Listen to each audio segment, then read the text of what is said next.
안녕하십니까. 저는 고려 21 행정사 사무소의 임현 행정사입니다. 네, 음주 운전을 하던 중에 아르바이트를 마치고 귀가하던 여대생을 충격을 해서 사망에까지 이르게 한 음주운전 뺑소니 사고에 대해서 저는 일반적인, 왜냐하면 언론 보도 내용에 대해서는 구체적인 사실관계를 다 파악을 할 수 없기 때문에 언론 보도 내용으로만 이제 판단을 할 때, 그리고 일반적인 다른 사고 유사 사례를 이제 볼 때 저는 형 선고를 4년에서 7, 8년 정도까지 이렇게 예상을 했었습니다. 그런데 그 사안이 오늘 1심 판결이 이제 징역 11년으로 이제 선고가 됐습니다. 그래서 오늘은 이 내용에 대해서 언론 보도 내용을 토대로 살펴보도록 하겠습니다.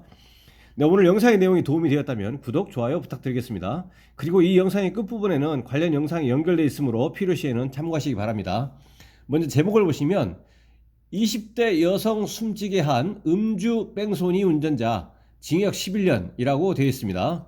내용을 보시면 술에 만취해 차를 몰다 아르바이트를 마치고 집으로 가던 20대 여성을 횡단보도에서 치어 숨지게 한 혐의로 기소된 30대 남성에게 징역 11년이 선고됐다.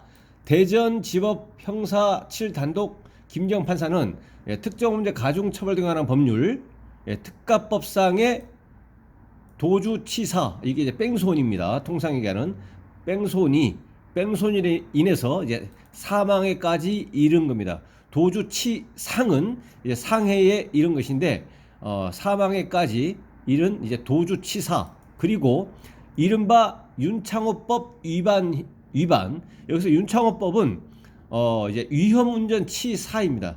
위험운전 치사 혐의 등으로 기소된 38살 조모 씨에게 징역 11년을 선고했다. 재판부는 음주운전을 하다가 횡단보도를 건너던 횡단보도상의 사고는 중대법규 위반입니다.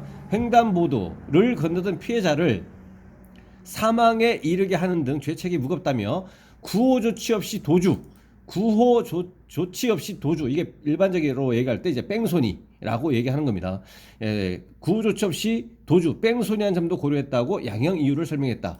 조 씨는 지난 10월 7일 서울 새벽 대전의 한 교차로에서 혈중 알코올 농도 0.203%의 만취 상태로 승합차를 몰다 횡단보도를 건너던 2명을 치고 달아나 이 가운데 20대 여성을 숨지게 한 혐의로 기소됐다. 여기서 수치 0.203% 이거를 고려하면 당시에 정상적인 운전이 곤란한 상태에서 운전을 했기 때문에 특가법에서 위험운전 치사상죄가 이제 포함이 되는 겁니다.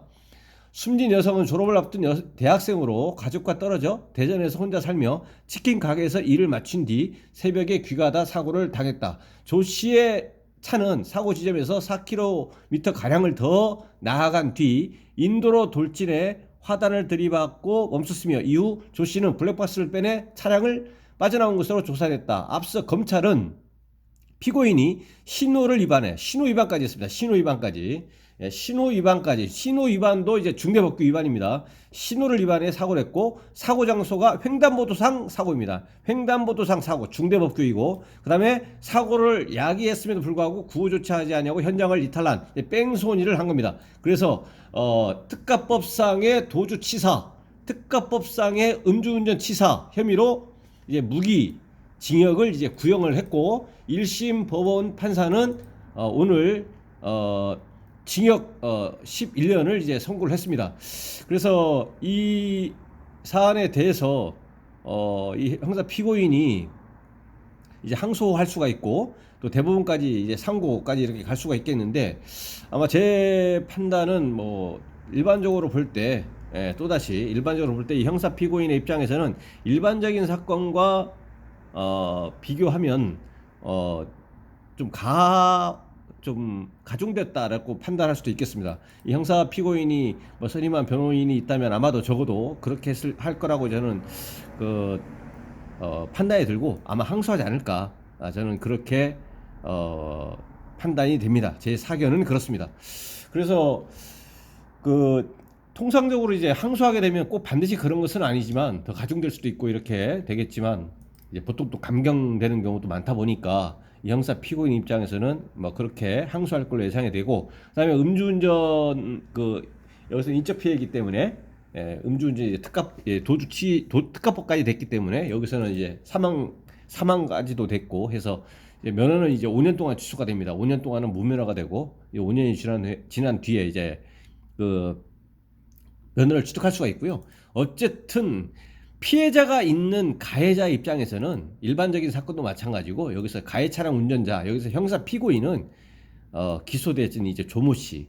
이 형사 피고인은 가장 최상의 방책은 이제 유족에게 사과와 반성하고 그다음에 합의를 하는 것이 가장 중요하다. 제가 수차례 반복해서 말씀드린 거지만 피해 회복을 위한 노력, 그다음에 그 결과로서 합의가 되는 것이 가장 바람직하다라는 것을 오늘 언론 보도 사례에 대해서도 이 점을 다시 한번 강조드립니다. 가해 차량 운전자를 포함한 모든 가해자는 피해자가 발생한 경우는 본인의 그런 불법 행위로 인해서 발생한 것이기 때문에 피해 회복을 위한 노력을 해야 되고, 그리고 결과로서 합의에까지 이르는 것이 가장 바람직하다라고 다시 한번 강조드립니다. 네, 오늘 영상의 내용에 질문 있으시면 댓글 남겨주시고요. 그러면 대댓글이나 별도의 영상으로 답변 드리겠습니다. 네, 오늘 영상의 내용이 도움이 되었다면 구독, 좋아요 부탁드리겠습니다. 네, 감사합니다.